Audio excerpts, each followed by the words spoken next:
आज हम कठोपनिषद के बारे में अध्ययन करेंगे। तो सबसे पहले हम कठोपनिषद के बारे में थोड़ा जानने से पहले हम उपनिषद शब्द पर चर्चा कर लेते हैं। तो देखिए, ये जो उपनिषद शब्द है ये आरण्यकों का भी एक भाग माना जाता है, उसमें उसको सम्मिलित किया जाता है, इसलिए ये आरण्यकों में भी गिना जाता है। जैसे बृहदारण्यक है तो उसको बृहदारण्यक उपनिषद भी कहते हैं। तो अब हम देखते हैं कि जो वेदांत शब्द है वो भी एक उपनिषद का नाम है। वेदांत का मतलब वेद का अंतिम भाग होने के कारण हम इसको वेदांत कहते हैं और वेदांत को ही उपनिषद के नाम से जाना जाता है। तो अब हम देखते हैं कि जो वेदांत है अर्थात जो वेदों का जो सार है, वेदों का जो सार है अर्थात वेदों का जो तत्व ज्ञान है वो उपनिषदों में निहित है। इस कारण से इनको वेदांत कहते हैं। वेदांत पर हम चर्चा कर रहे थे कि भाई जो वेदांत है इसी को ही हम उपनिषद के नाम से जानते हैं। यानी जो उपनिषद है इसका दूसरा नाम क्या है? वेदांत। यानी वेदांत क्यों कहलाता है? क्योंकि वेद का अंतिम भाग होने के कारण इसको हम वेदांत कहते हैं और वेदांत को ही उपनिषद के नाम से जानते हैं। अब देखते हैं हम कि भाई जो उपनिषद है उसका क्या अर्थ है और इसका संबंध किससे है और इसकी जो संख्याएं हैं वो कितनी है, किस वेद के अनुसार इसमें कितनी कितनी संख्याएं बताई गई है। तो सबसे पहले हम जान लेते हैं कि जो उपनिषद है वो ब्रह्म विद्या का द्योतक है। यानी जो उपनिषदों के अंतर्गत जो ज्ञान है वो उसी ब्रह्म ज्ञान के बारे में बताया गया है जो वेदांत के अंदर बताया गया है। तो जो देखते हैं उपनिषद, तो उपनिषद जो शब्द है वो एक उप प्लस नी प्लस शद, सद धातु से मिलकर के बनता है। सद धातु बराबर उपनिषद।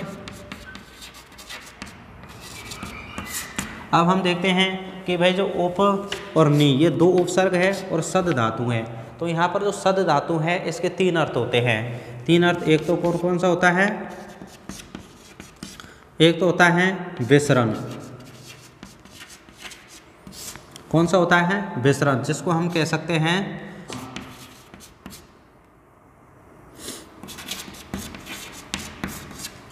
दूसरा है गति, जिसका अर्थ है जानना। तीसरा है अवसादन, इसको कहते हैं हम शिथिलता।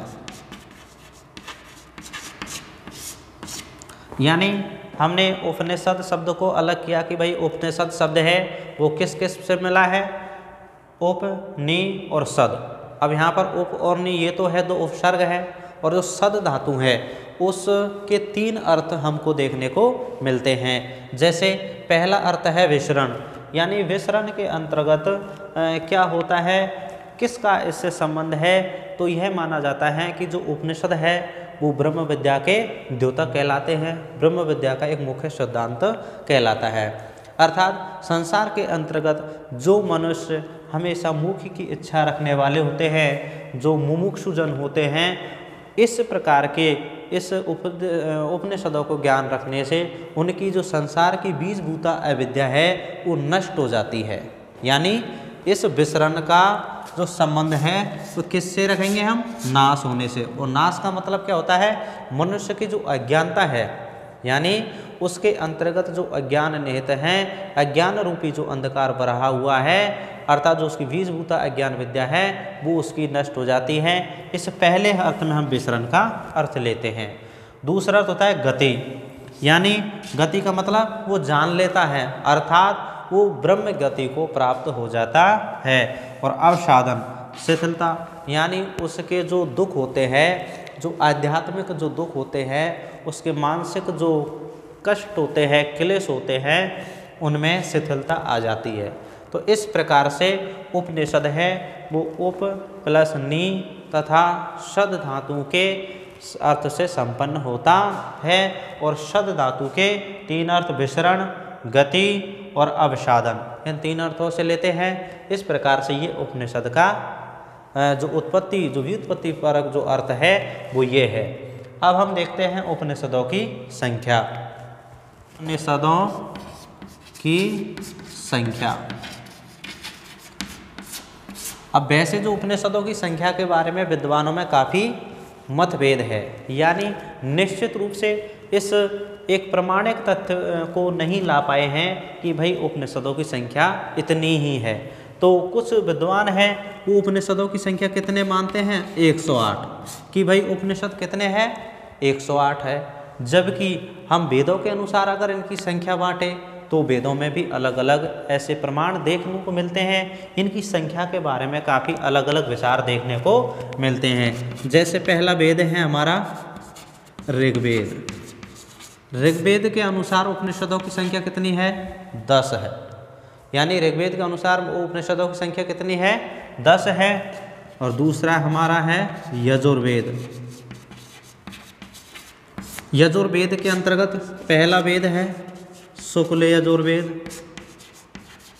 कौन सा वेद है, शुक्ल यजुर्वेद। शुक्ल यजुर्वेद के अनुसार उपनिषदों की संख्या 19 है। और दूसरा है कृष्ण यजुर्वेद। कृष्ण यजुर्वेद के अनुसार कितनी है, 32 है। तीसरा वेद है अपना सामवेद। सामवेद के अनुसार कितनी है, 16 है। और चौथा वेद कौन सा है अपना, अथर्ववेद। अथर्ववेद के अनुसार कितनी है, 31। यानी अब ये जो संख्याएं हैं वो वेदों में भी अलग अलग बताई गई है। जैसे ऋग्वेद में 10 है, यजुर्वेद में 2 भाग के अनुसार 19 तो किसमें, शुक्ल यजुर्वेद है, कृष्ण यजुर्वेद में 32 बताई गई है। सामवेद में 16 संख्या बताई है, अथर्ववेद में 31 बताई है। इस प्रकार से उपनिषदों की संख्या अन्य दर्शनों में, जैसे जैन दर्शन है, बौद्ध दर्शन है, अर्थात जो भी हमारे संप्रदाय हैं उन्होंने भी अलग अलग बताई है। क्योंकि इन उपनिषदों के अंतर्गत जो सार तत्व बताया गया है, अर्थात जो ज्ञान निहित है, वो इस प्रकार का ज्ञान है कि वही ज्ञान मनुष्यों का कल्याण करता है। अर्थात ये इस प्रकार का आध्यात्मिक ज्ञान का सरोवर है। इससे इसकी ज्ञान रूपी अनेक सरिताएं जो निकल करके और मनुष्य का अर्थात इस लोक का कल्याण करती है। परंतु इस प्रकार की जो उपनिषदों की संख्या जब देखने को मिलती हैं तो अलग अलग हमें वेदों में भी पाई जाती है। और उपनिषदों की संख्या के बारे में जैसे हम एक यहाँ पर भी हमको देखने को मिलता है अड्यार पुस्तकालय। अड्यार पुस्तकालय यहाँ पर 60 उपनिषदों की संख्या बताइए। अड्यार पुस्तकालय जो मद्रास में स्थित है, वहाँ पर कुछ 60 उपनिषदों की जो संख्या वहाँ प्राप्त होती है और वो फारसी में मिलते हैं। तो जिनमें 17वीं शताब्दी के लगभग में दारा शकों की आज्ञा से इनका फारसी में अनुवाद करवाया गया था। तो इस प्रकार से अड्यार पुस्तकालय के अनुसार 60 जो उपनिषद से जो अप्रकाशित थे, जिनको बाद में फारसी में दारा शकों की आज्ञा से मतलब उन्होंने उसको प्रकाशित किया गया था। तो इस प्रकार से उपनिषदों की संख्या यहाँ पर भी अलग मिलती है हमको। अब उपनिषदों की संख्या के बारे में शंकराचार्य जी का हमें मत ऐसे भी लिख सकते हैं, शंकराचार्य यानी शंकर प्लस आचार्य, शंकराचार्य। इनके अनुसार कौन से उपनिषद है, 10 बताते हैं ये। तो इनके अनुसार भी जो संख्या है वो कौन कौन सी है। पहला उपनिषद तो हो जाएगा अपन का से ये शंकराचार्य जी ने जो 10 उपनिषद बताए थे। ये पहला तो अपना ईश उपनिषद, केन उपनिषद, कठोपनिषद, प्रेषण उपनिषद, मुंडक उपनिषद, मांडुक्य, तैत्रीय, ऐत्रेय, छांदोग्य और बृहदारण्यक उपनिषद, यानी इनको उपनिषद माना जाता है। यानी ये 10 उपनिषद वर्तमान में उपलब्ध है। तो इसलिए शंकराचार्य जी के द्वारा जो बताए हुए 10 उपनिषदों को भी प्रमुख माना जाता है। तो आपको उपनिषदों की संख्या के बारे में जानकारी मिली कि भाई ऋग्वेद के अनुसार भी 10 है, यजुर्वेद में शुक्ल यजुर्वेद के अनुसार 19 है, कृष्ण यजुर्वेद ने 32 माना है, सामवेद में 16 है, अथर्ववेद में 31 है। उसी प्रकार से शैव संप्रदाय में अलग है, योग संप्रदाय में अलग है, जैन में अलग है, चारवाक में अलग है, यानी अन्य संप्रदाय में अलग अलग उपनिषदों की संख्या के बारे में बताया गया है। तो इस प्रकार से ये उपनिषद है। अब हम जानेंगे कठोपनिषद के बारे में। यानी जो कठोपनिषद है ये किस प्रकार से इसके अंदर क्या बताया गया है, इसमें किसकी जानकारी है और इसका अर्थ क्या है, कौन से वेद से संबंधित है। चलो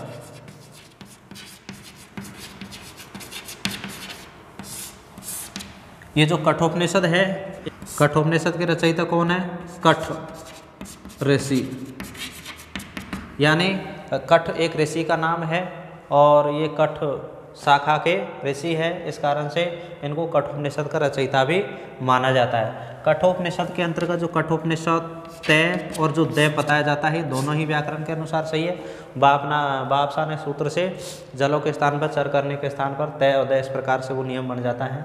तो कठोपनिषद और कठोपनिषद दोनों ही सही हैं। कठोपनिषद के रचयिता कठ ऋषि है और ये कृष्ण यजुर्वेद की कठ शाखा के अंतर्गत आता है। कृष्ण यजुर्वेद की कठ शाखा, यानी जो कठोपनिषद है वो किसके अंतर्गत आया अपन का, कृष्ण यजुर्वेद की कठ शाखा के अंतर्गत आता है। कठ ये अब कठोपनिषद है, इसमें कितने अध्याय हैं, अध्याय 2 अध्याय हैं और प्रत्येक अध्याय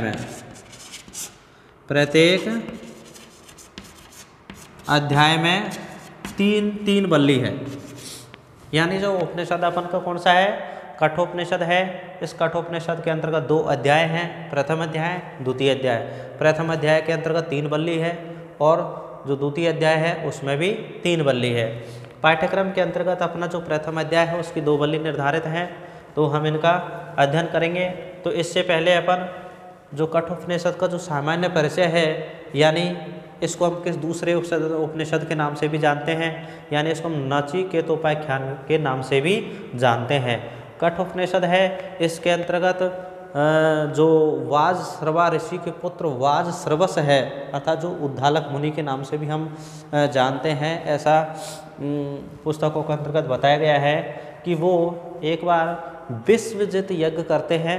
अर्थात विश्वजित का मतलब होता है कि हर प्रकार की मनोकामना अर्थात सर्वश्रेष्ठ जो उपलब्धि को प्राप्त करने का जो एक यज्ञ है वो विश्वजित यज्ञ होता है। इसको सर्वमेध यज्ञ भी कहते हैं। और इस यज्ञ के अंतर्गत एक नियम होता है कि उसमें उसको संपूर्ण यानी अपने परिवार से संबंधित रखने वाली सभी चीज़ों को दान में देना होता है। तो इस प्रकार से यहाँ पर जो कठोपनिषद के अंतर्गत है, कठ यानी वाजश्रवस ऋषि, यानी जो कौन है, वाजश्रवस ऋषि, और यज्ञ करते हैं विश्वजित। इनके एक पुत्र है, उसका नाम है नचिकेता। यानी ये कौन से नचिकेता है, 5 वर्ष के नचिकेता है। तो वो वाजश्रवा ऋषि के पुत्र जो वाजश्रवस है वो इस प्रकार से एक यज्ञ करने की सोचते हैं और उस यज्ञ के अंतर्गत वह संपूर्ण चीज़ को दान में देना होता है। तो उन्होंने वो यज्ञ संपन्न किया। यज्ञ के अंतर्गत बड़े बड़े ऋषियों को, ऋतुओं को उन्होंने बुलाया। जब यज्ञ पूरा हो जाता है तो उन्होंने उस यज्ञ में जो दान देने वाली जो वस्तुएं थी उसमें उनके पास कई सारी गायें थी, बूढ़ी गायें भी थी, सभी प्रकार की थी। तो उसमें कुछ जो श्रेष्ठ गाय थी दूध देने वाली, उन्होंने तो उनको अपने पास रख लिया, परंतु जो बूढ़ी गाय थी जो ना तो घास खाने की उनके पास शक्ति है, ना ही दूध दे सकती है, ना ही किसी प्रकार से प्रजनन कर सकती है, तो इस प्रकार से बूढ़ी गायों को वो दान देने के लिए तत्पर हो रहे थे, यानी देने चाह रहे थे। तो उनके जो पुत्र थे नचिकेता जो 5 वर्षीय थे, उन्होंने वो स्थिति को ध्यान से देखा और उन्होंने कहा कि भाई पिताजी के मन में ऐसा क्या लोभ है, ऐसी क्या प्रवृत्ति है जो मेरे लिए श्रेष्ठ गायों को बांध करके रखा है और इन बूढ़ी गायों को वो ब्राह्मणों को दान में दे रहे हैं। लेकिन ऐसे दान से तो उनकी किसी प्रकार से कोई भी जो इच्छा है वो पूर्ण नहीं हो सकती, इससे अच्छी कोई गति प्राप्त नहीं हो सकती। तो इस प्रकार से जब सोचते हैं तो सोचते हुए वो तुरंत अपने पिताजी से कहते हैं कि हे पिताजी, आप मुझे किसके लिए देंगे, क्योंकि उस पुत्र का जो ज्ञान था वो एक अलौकिक ज्ञान था उसके हृदय के अंतर्गत। वहाँ पर सारी चीज़ को देख करके एक ज्ञान उत्पन्न हो गया था, ज्ञान की ज्योति उनके हृदय के अंतर्गत जल गई थी कि उन्होंने अपने पिता से क्या पूछा कि भाई पिताजी, आप अगर इन गायों को भी दे रहे हैं तो मुझे किस में दान देंगे, यानी किस को दान देंगे आप मुझे। तो इसका मतलब ये हुआ, क्योंकि सर्ववेद यज्ञ यानी विश्वजित यज्ञ के अंतर्गत सब चीज़ दान में देनी होती है, यहाँ तक कि उसको परिवार से संबंध रखने वाली वस्तु, चाहे पिता, चाहे पुत्र, पत्नी, चाहे कोई भी कुछ भी हो। तो यहाँ पर जब वो पुत्र इस प्रकार की लालसा से वो प्रश्न करता है तो वो पिता को उत्तर नहीं देते हैं।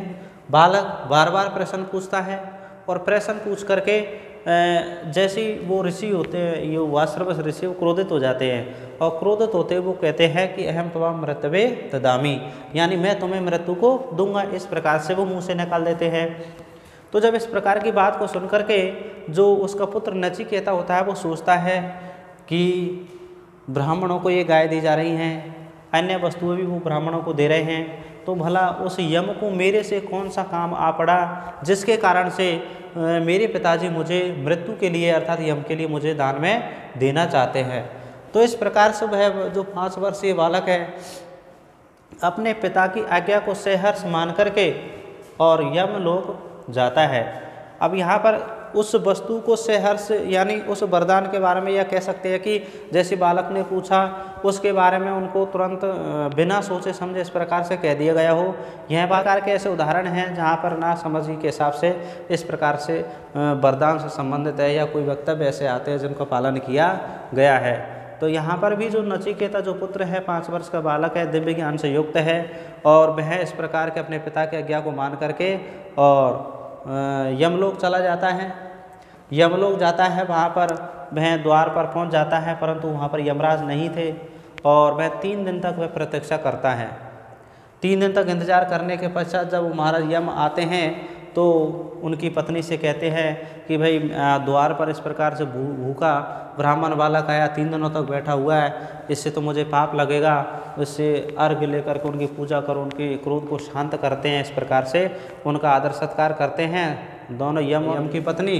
तो इस प्रकार से वहाँ पर क्या होता है, वो 3 जो रात्रियों तक उसने विश्राम किया था, इंतजार जो किया था उस नचिकेता ने, उन 3 रात के बदले उनको 3 वरदान देता है। 3 वरदानों में वह जो पुत्र नचिकेता है सबसे पहले अपने परिवार की कुशलता के बारे में वो वरदान मानता है, यानी वो चाहता है कि जिस प्रकार से क्रोध में आकर के उनके पिता ने उनको मृत्यु को दान देने के लिए कहा, तो मैं जब पुनः वापस अपने पिता के पास जाऊं तो मेरे पिता मुझ पर क्रोधित ना उठें, अर्थात वो मुझे भली भांति पहले की तरह ही प्यार करे, मुझे इस प्रकार से पालन पोषण करे। इस प्रकार से वो सोच करके महाराज यम से वो किसी प्रकार से उस वरदान को मांग लेता है, यानी पहले वरदान में वो अपने पिता के क्रोध की शांति मांग लेता है। दूसरे वरदान में वो अग्नि विद्या का ज्ञान मांगता है, अर्थात भौतिक विद्या का ज्ञान प्राप्त कर लेता है, अग्नि विद्या को, जिसको नचिकेता अग्नि के नाम से भी जाना गया। तीसरा जो वरदान था उसका वो आत्म तत्व के ज्ञान के बारे में था, अर्थात ब्रह्म ज्ञान के बारे में था, जो वह यमराज से जानना चाहता है, परंतु यमराज वहाँ पर उस बालक को लोभ देने के लिए अनेक प्रकार की सांसारिक वस्तुओं का लोभ देते हैं, अर्थात उसको कहते हैं कि तुम मुझसे कई प्रकार का धन, वैभव, ऐश्वर्य, अप्सरा, कई प्रकार के सुख मांग लो, लेकिन आप इस प्रकार के तत्व आत्म तत्व के ज्ञान के बारे में मत जानो। परंतु वह पुत्र जो बालक नचिकेता है वो अपने दिव्य ज्ञान के कारण से मतलब इतना उत्तेजित था उस तत्व ज्ञान के जानने के बारे में कि भाई ये संसार के अंतर्गत हर जो वस्तु प्राप्त होती है वो तो क्षणिक है, यानी इसे थोड़ी देर खुशी मिलेगी लेकिन बाद में ये नष्ट हो जाएगी और हर चीज़ का अस्तित्व नष्ट होता है, परंतु मैं इस चीज़ के बारे में जानना चाहता हूँ जो कभी नष्ट नहीं होता। जैसे आत्मा है ये अमर है, परंतु इस अमरता का ज्ञान क्या है, आत्मज्ञान का रहस्य क्या है। इस प्रकार से वो कई बार उनसे निवेदन करने पर वो नहीं मानते हैं, तो महाराज यम उनको बाद में आत्मतत्व का ज्ञान देते हैं। इस प्रकार से अपने कठोपनिषद के अंतर्गत ये जो प्रथम अध्याय है उसके प्रथम द्वितीय वल्ली के अंतर्गत अर्थात इसमें जो नचिकेता है और उनके पिता वासरभ यज्ञ उसके द्वारा किया हुआ सर्ववेद यज्ञ अर्थात विश्वजित यज्ञ, यम और नचिकेता का वार्तालाप, इस प्रकार के उनके तीनों वरदानों का तीनों वर है उनका विस्तृत विवेचन आदि इस प्रकार के वर्णन इसमें देखने को मिलता है। ठीक है, तो अगले भाग में हम कठोपनिषद के जो प्रथम अध्याय की प्रथम वल्ली के जो मंत्र है उनका अध्ययन करेंगे। ठीक है, धन्यवाद।